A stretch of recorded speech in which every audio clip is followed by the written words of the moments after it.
안녕하세요. 책사랑 오시건입니다. 법화경 방편품, 수양품 강의, 방편품 강의 126페이지부터 소개해드리겠습니다. 본문 읽어드리겠습니다. 본문, 사리불, 열애능 종종분별, 교설제법, 언사유연 열가중심, 사리불, 치요언지, 무량무변, 미증육법 불실성치. 사리불이여, 열애는 능히 종종으로 분별하여 절묘하게 제법을 설하고 언사는 유연하여 중생의 마음을 열각해 하느니라. 사리불이여, 요를 취해서 이것을 말하면 무량무변 미증유의 법을 부처는 모두 성취하셨느니라. 통해, 사리불이여, 열애는 많은 법을 여러 가지로 잘 구별하여 절묘하게 설하신다. 말은 부드러워 사람들의 마음을 기쁘게 하신다. 사리불이여, 요점을 말하자면 헤아릴 수도 없고 끝이 없는 일칙이 없던 법을 부처는 모두 성취하셨다. 어역, 분별, 여러 가지 사상을 구별하여 생각하는 것, 언사유연, 부처의 부드럽고 온화한 말씨, 목소리, 마음을 말한다. 강의, 부처의 광대한 지혜를 찬탄하는 내용이 이어진다. 이것은 열애가 사람들의 이해와 경애에 응해서 가르침을 절묘하게 설했던 점, 부처의 말은 부드러워서 중생의 마음을 기쁘게 했던 점을 돌이켜보는 부분이다. 그리고 결국 그것을 가능하게 한 것은 열애가 헤아릴 수도 없고 끝도 없는 일찍이 없던 법을 수시했기 때문이라고 나온다. 방편품에서 석조는 첫머리부터 이곳까지 미중유의 법에 대해 3번 언급했다. 3번 모두 부처가 모든 중생의 고뇌에 응해 설법할 수 있었던 이유는 제불의 지혜가 풍부하고 깊기 때문이며 부처가 득한 일칙이 없는 법은 그만큼 광대하다고 했다. 이 방편품에서 석존이 사리불에게 똑같은 취지의 이야기를 몇 번이고 되풀이하는 까닭은 무엇인가? 일체의 성문, 벽지불에게 제불의 지혜는 알 수 없는 심신무량한 법이다. 상상도 할 수 없을 만큼 광대한 지혜의 세계가 있다는 사실을 부처는 어떻게든지 사리불 등에게 전하고자 했다. 그렇기에 부처는 일찍이 없는 대법이 존재한다고 되풀이하여 설했다. 사리불 등이 자신의 작은 지혜에 만족한다면 부처의 광대한 지혜를 알 수 없다. 그래서 부처는 부처의 지혜가 얼마나 훌륭한지를 간절하고 정중하게 몇 번이고 설명했다. 한 번 설명했으니 이제 충분하다. 이것은 무자비이다. 상대방의 생명이 바뀔 때까지 계속 말해야 한다. 중요한 점은 목적을 달성하는 일이다. 단지 자기 만족에 그친다면 허무하기 그지없다. 틀림없이 석존도 한마디 한마디를 말하면서 사리불의 표정이 어떻게 바뀌는지 보고 있었을 것이다. 제불의 지혜를 거듭 찬탄하면서 사리불의 흉중에 위대한 구도심이 생기기를 기다렸다. 사리불 쪽에서 보면 그때까지도 석존의 위대함을 당연히 알고 있었다. 그러나 방편품의 설법을 듣고 불지의 거대한 스케일에 틀림없이 더욱 존경하는 마음이 커졌을 것이다.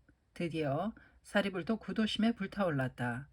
그 일칙이 없는 법을 듣고 싶다는 일칙이 없는 구도심이 불타오름을 느꼈다. 상대의 행복을 끝까지 바란다. 언사유연이란 듣는 사람에게 말이 온화하고 부드럽다는 뜻이다. 온화한 속에도 늠름하고 확신 있는 울림을 담은 말, 이것이 언사유연이다. 그러한 말로 사람들을 환희하게 하고 여기까지 이끌고 왔다는 것이다.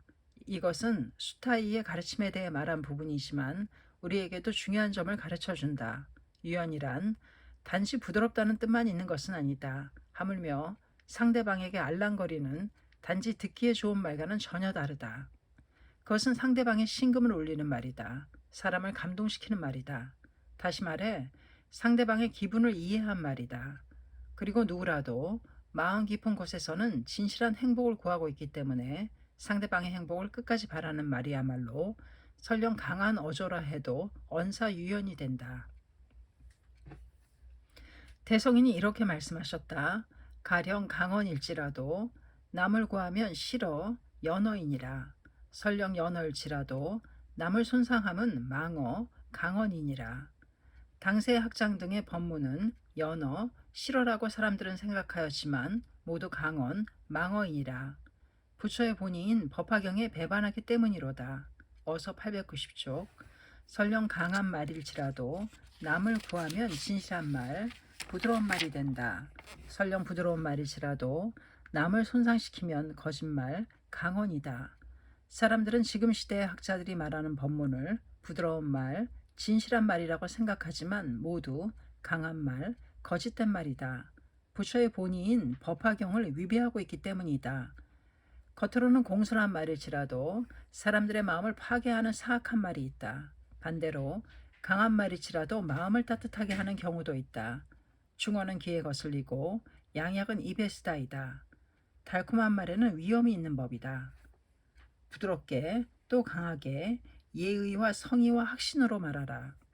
정말로 유연한 말이란 무엇인가? 그것은 표현상으로 강한지 부드러운지로 결정되는 것이 아니다.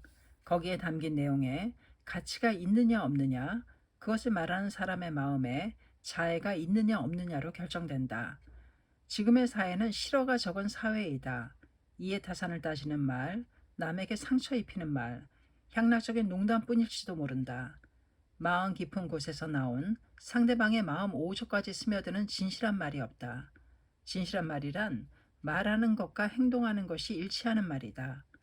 자신의 신념에서 하는 말, 자신의 인생을 건 말이야말로 진실한 말이다. 또 살아있는 말이다. 살아있는 말은 생기 있는 마음에서 나온다. 니꼬상이는 유의 잡담을 훈계하셨다. 도다 선생님도 신 없는 언론은 연기와 같다고 말씀하셨다. 결론으로 말하면 언사유희언이란 성의를 달리 표현한 말이다. 성실하고 진지하며 예절이 있다. 게다가 자신의 주장을 확실히 전달하는 말이야말로 언사유연이다. 몹시 거친 말은 그 근거가 약하다는 증거라고 말한 시인도 있다. 자신감이 있으면 공손한 말이 나온다. 안으로 넘치는 확신을 간직하면서 여유롭고 침착하게, 그리고 유머를 잊지 않는 당당한 대화야말로 불법자의 무기이다. 말이 문란해지는 것은 사회가 혼란해지는 징조이다. 실효가 없는 시대에서 대화를 기조로 한 우리의 운동은 사회에 커다란 희망이 되고 있다. 신심의 힘은 모두를 기쁘게, 사람들을 기쁘게 하는 사람이 지도자이다. 남을 격려하고 힘을 주는 사람이 지도자의 사명이다. 절대로 사람들을 질타하면 안 된다. 중생의 마음을 열각해 하는 이라는 석존이 언사유연의 설법으로 사람들을 기쁘게 하고 마음으로 이해하게 했다. 열가시키다는 뜻이다. 리더는 확고한 신념을 토대로 한 진심 어린 유연한 말을 모두에게 치하하고 모두의 피로를 풀어주고 모두를 안심시키고 모두의 의문을 풀어주어 모두에게 희망을 쏟게 해야 한다. 그것이 투쟁이다. 만약에 사람을 압박하거나 몰아세운다면 지도자로서 실격이다. 경문을 위배하는 일이 된다.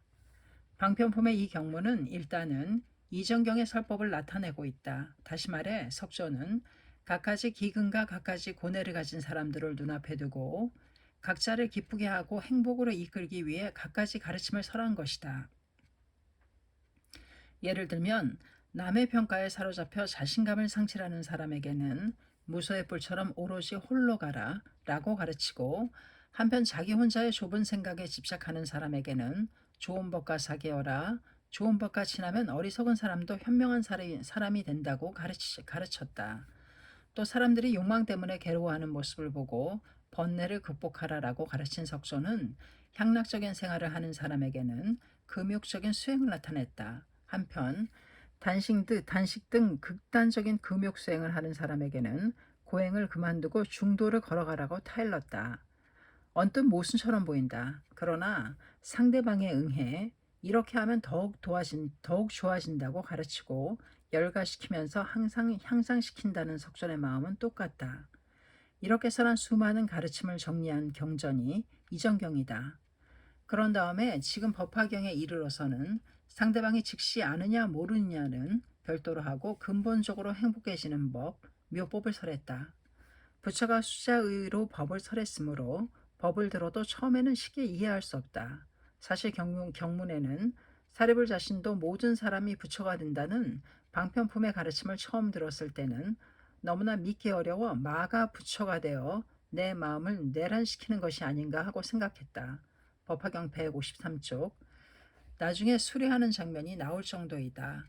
우리도 사리불의 이 말을 웃어넘길 수 없다. 남묘호랭 개교를 처음 듣고 즉시 훌륭함을 알아챈 사람이나 열가 중심, 중생의 마음을 열받게 함이다. 기쁘다 하고 느낀 사람은 그다지 없을 것이다. 그러나 나중에는 반드시 무엇에도 비할 수 없는 기쁨을 얻을 수 있다. 환희 중에 대환희를 얻을 수 있다. 그런 의미에서 묘법의 설법이야말로 진정한 열가 중심이다. 문제에서 말하면 우리의 생명은 어번전의 공덕으로 기쁨에 가득 차게 된다.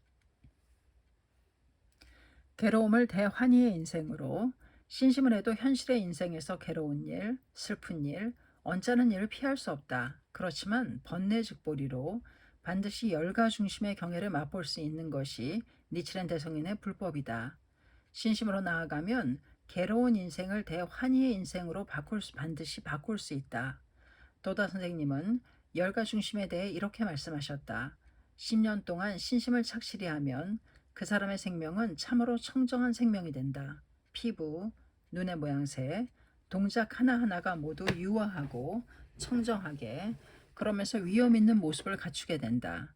그것이 어번전의 공덕이다. 그렇게 되면 열가 중심, 우리 마음을 기쁘게 해준다. 그렇게 된 사람은 언제나 마음이 상쾌하기 때문에 기쁠 수밖에 없다.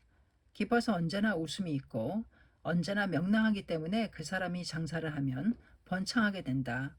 물건을 살 때 같은 물건이라면 그 가게에 가서 사게 된다.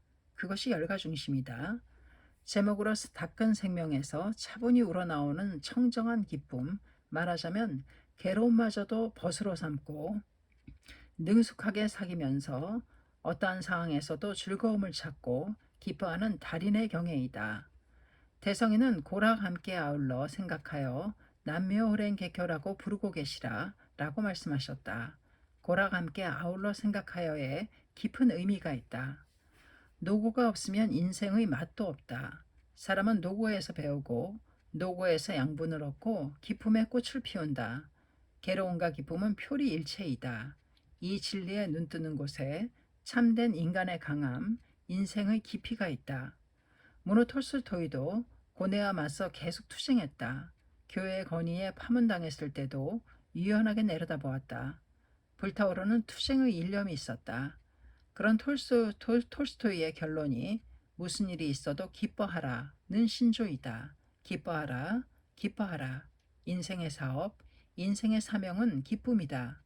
하늘을 향해서, 태양을 향해서, 별을 향해서, 풀을 향해서, 수목을 향해서, 동물을 향해서, 인간을 향해서 기뻐하는 편이 좋다. 우리는 모든 것을 기쁨으로 바꾸는 경애가 되기 위해 신앙으로 자신을 단련하고 있다. 강한 사람은 장애마저도 활용한다. 니치렌 대성인이 이렇게 말씀하셨다. 대난이 오면 강성한 신심은 더욱더 기뻐하느니라. 어서 1448쪽. 현자는 기뻐하고 우자는 물러남. 어서 1091쪽. 괴로움이 있으면 있을수록 경애를 여는 기회라고 정하고 더욱더 기뻐하며 용감하게 전진한다. 벗에게는 안심을 주면서 자신은 일체를 참고 빙그레 웃으며 투쟁한다. 이 사람이 불법자이다. 그런 사람이 열가 중심의 인생이 된다.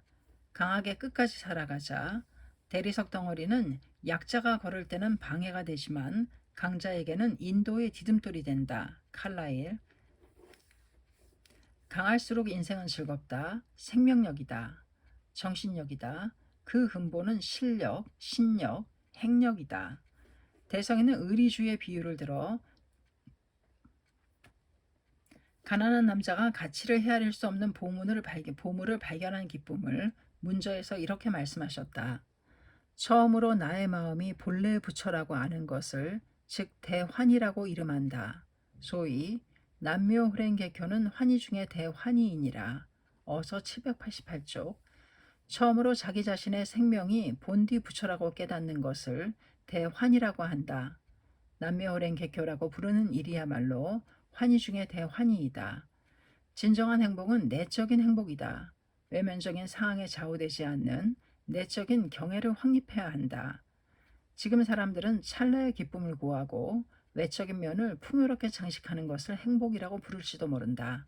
그런 사회이므로 더욱 우리는 내적인 행복의 위대함을 환희 중에 대환희의 모습으로 사람들에게 가르쳐 주어야 한다.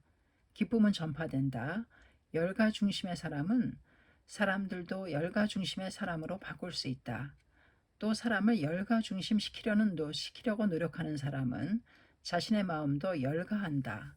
창각에는 참된 열가 중심이 있다. 생명의 환희와 약동이 있고 근본적으로 즐겁기 때문에 사람이 모인다. 즐겁다는 것은 불법이 생생하게 맥동하고 있다는 위대한 증명이다. 감사합니다. 책사랑 오죽헌이었습니다.